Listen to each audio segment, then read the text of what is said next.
బైబిల్ని ఒకే ఒక్క పెద్ద కథగా చూస్తే ఎలా ఉంటుంది? అదే దేవుడికి సాతానుకు మధ్య జరిగిన ఒక పెద్ద విశ్వ నాటకంలాగా. ఈరోజు మనం ఆ కథనే విశ్లేషించబోతున్నాం. సరే, ఇక ఆలస్యం చేయకుండా అసలు విషయంలోకి వెళ్ళిపోదాం. ఈ కథ మొదలైంది మనిషి పుట్టకముందే.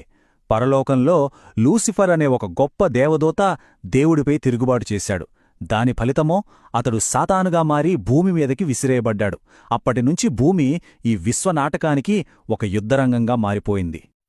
ఇక ఈ నాటకంలో మరో ఘట్టం మొదలైంది. దేవుడు మనుషుల్ని సృష్టించి వాళ్లకి భూమి మీద పూర్తి అధికారాన్నిచ్చాడు. కాని వాళ్లు పాటించాల్సిన ఒకే ఒక్క చిన్న నియమాన్ని కూడా పెట్టాడు. కాని ఇక్కడే సాతాను రంగంలోకి దిగాడు. ఒక పాము రూపంలో వచ్చి మనుషుల్ని మోసం చేశాడు. వాళ్ళు ఆ నిషిద్ధ పండు తిన్గానే ప్రపంచంలోకి పాపం, మరణం, రోగాలు అన్నీ వచ్చేశాయి. అంతకంటే ముఖ్యంగా వాళ్లకిచ్చిన అధికారాన్ని సాతాను చేతిలో పెట్టేశారు. మనుషులు ఓడిపోయినా దేవుడు మాత్రం వాళ్ళని వదిలిపెట్టలేదు. వెంటనే వాళ్ళని రక్షించడానికి ఒక ప్రణాళికను మొదలుపెట్టాడు. ఒక చిన్న ఆశాకిరణాన్ని చూపించాడు. బైబిల్లోనే మొట్టమొదటి ప్రవచనం ఇదే. భవిష్యత్తులో సాతాను సంతానానికి, స్త్రీ సంతానానికి మధ్య ఒక పెద్ద యుద్ధం జరుగుతుందని దేవుడు చెప్పాడు. మొత్తం విమోచన ప్రణాళికకు పునాదిరాయి ఇక్కడే పడింది. ఇక్కడ ఆమె సంతానమనే మాట చాలా కీలకం. ఆలోచించండి. సాధారణంగా వంశమనేది పురుషుడి నుంచే వస్తుంది. కాని ఇక్కడ ఆమె సంతానం అని ప్రత్యేకంగా చెప్పడం వెనుక ఒక పెద్ద కారణముంది. అదేంటంటే రాబోయే విమోచకుడు ఒక కన్య ద్వారా జన్మిస్తాడు అని చెప్పడమే. సరే, దేవుడు తన ప్లాన్ని ప్రకటించాడు. ఇప్పుడు సాతాను వంతు. ఈ ఆమె సంతానం అనే ప్రవచనం నిజం కాకుండా ఆపడానికి సాతాను వేసిన ఎత్తుగడలు, ప్రతిచర్యలు బైబిల్ చరిత్రంతా మనకు కనిపిస్తాయి. సాతాను ఎత్తుగడలు చూడండి. మొదట బహుశా వాగ్దానపుత్రుడు హేబేలే అనుకుని కయీనుతో అతని చంపించేశాడు. తర్వాత జలప్రలయానికి ముందు దేవదూతలతో మానవ రక్తాన్ని కలుషితం చేసి ఆ విమోచకుడు పుట్టకుండానే చెయ్యాలని చూశాడు. అది కూడా విఫలమయ్యాక ఆ సంతానం ఏ వంశం నుంచి వస్తుందో తెలిసి ఆ ఇశ్రాయేలు జాతిమీద పడ్డాడు. చివరికి ప్రవచనం ప్రకారం ఆ విమోచకుడు దావీదు రాజవంశం నుంచే వస్తాడని తెలియగానే తన దాడులన్నింటినీ ఆ ఒక్క కుటుంబం మీదే కేంద్రీకరించాడు. ప్రవచనం నెరవేరాల్సిన వంశం ఇప్పుడు దావీదు రాజవంశానికి మాత్రమే పరిమితమైంది. దీంతో సాతానుకు ఒక పెద్ద అవకాశం దొరికినట్టయింది. దాదాపుగా గెలిచేశాను అనుకున్నాడు. ఎందుకంటే దావీదు వంశంలో యెహోయాకీము అనే ఒక రాజొచ్చాడు. అతని పరిపాలన చాలా దారుణంగా ఉండేది.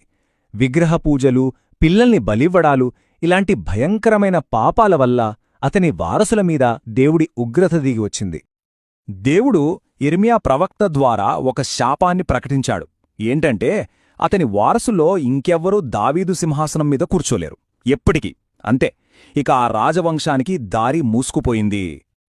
ఇప్పుడు చూడండి ఎంత పెద్ద చిక్కుముడి పడిందో. ఒకవైపు విమోచకుడు దావీదు వంశం నుంచే రావాలి.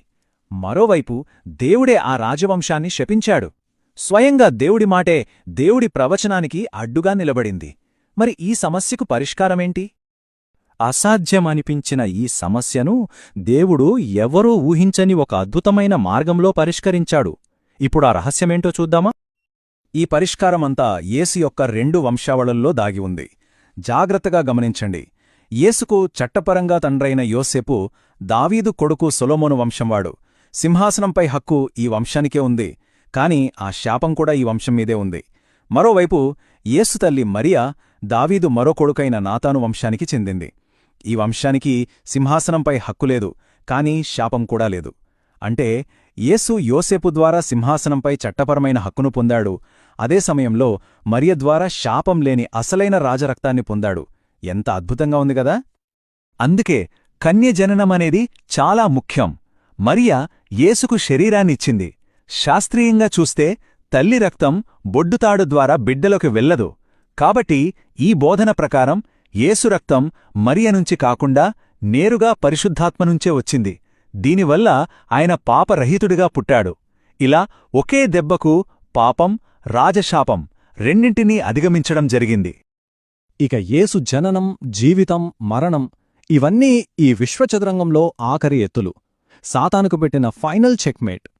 గమనించండి, యేసు ఒక యువరాజుగా పుట్టలేదు, పుట్టుకతోనే రాజుగా పుట్టాడు. జ్ఞానులు వచ్చి అడిగిన మొదటి ప్రశ్నే దావీదు వంశం నుంచి ఒక పాలకుడు వస్తాడు అన్న ప్రవచనం నెరవేరింది అనడానికి నిదర్శనం. చివరికి శిలువపై యేసు పలికిన ఆ ఒక్క మాట సమాప్తము. ఆ మాటతో విమోచన ప్రణాళిక పూర్తయింది. మానవ పాపానికి చెల్లించాల్సిన మూల్యం చెల్లించబడింది. సాతాను ఓటమి ఖరారైపోయింది. ఒకసారి ఆలోచించండి, పాత నిబంధన మొత్తం దేవుడు మానవా నువ్వెక్కడున్నావు అని వెతుకుతున్నట్టు ఉంటుంది. కాని కొత్త నిబంధన అతడెక్కడున్నాడు అనే ప్రశ్నతో మొదలవుతుంది. బహుశా మానవాళి పోగొట్టుకున్న దానికి సమాధానం తమని తాము వెతుక్కోవడంలో కాదు, ఆ ప్రవచించబడిన విమోచకుడిని వెతకడంలోనే ఉందేమో.